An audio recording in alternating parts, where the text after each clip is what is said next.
San Diego's opera season has finished, and the deadline for the board to vote on whether or not to permanently end the 49-year institution is April 29th. At least two board members want to keep the opera going and have spearheaded a new committee to explore ways to do just that.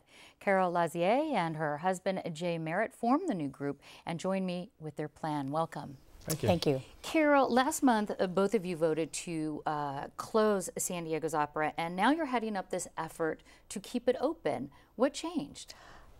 Well, it was a very precipitous decision. I didn't feel the board members had enough information. We were just caught very much in surprise, and we did all vote except for one person. And then we started thinking maybe this isn't the right way to go, and we needed to find out some options and see what else we could do, because losing this institution would just be a tragedy for the city of San Diego. And you've certainly explored those options. I know, Carol, you donated $1 million to hire Kevin Smith of Minnesota's opera as a consultant to come up with a reorganization plan.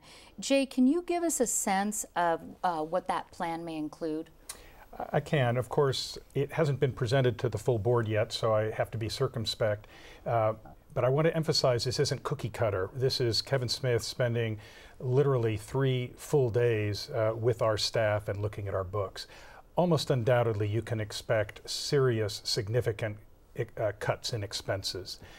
Overhead is quite high at our company. It has to come down. I would expect a full production schedule in 2015 with perhaps some changes to make some of the productions less expensive. Okay, and that, of course, is going to be presented, that plan, on Thursday. Correct. Okay. Carol, now you went to Dallas to learn about the opera there. What did you find out about what they're doing there in other cities to keep the opera viable in those other places? I think what they're doing is they're responding to the communities that they're in, finding out what people want to see, finding out how to get it into the community, finding out different modes of presenting opera.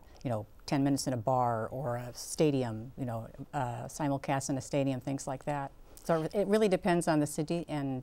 Right, and in Dallas particularly, I understand, they actually held an opera in a stadium. Yes, they did. And Tosca had her helmet on, her football helmet. An interesting option. An interesting option. Carol, they've actually done it 3 times. Oh, okay, and it was successful for them. That's correct. Okay, and Carol, do you think a plan to reorganize would actually require new leadership here in San Diego?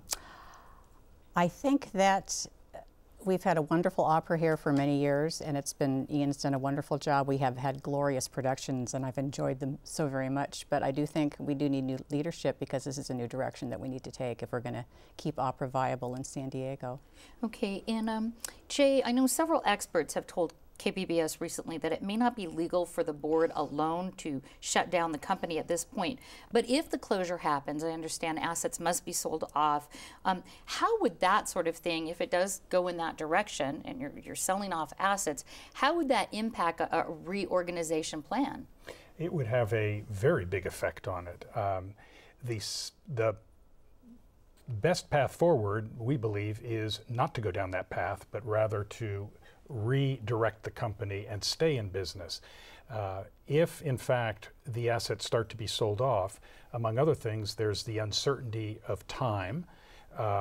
It's not like everything will be available on day one to purchase. The process will take time. We will lose staff. They will go on to other things.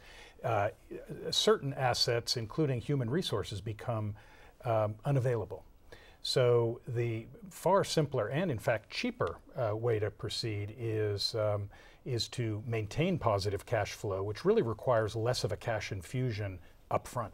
And I know we'll be hearing about that at the board. Carol, what other actions do you think the board can take tomorrow? And is there support on the board to keep the opera open?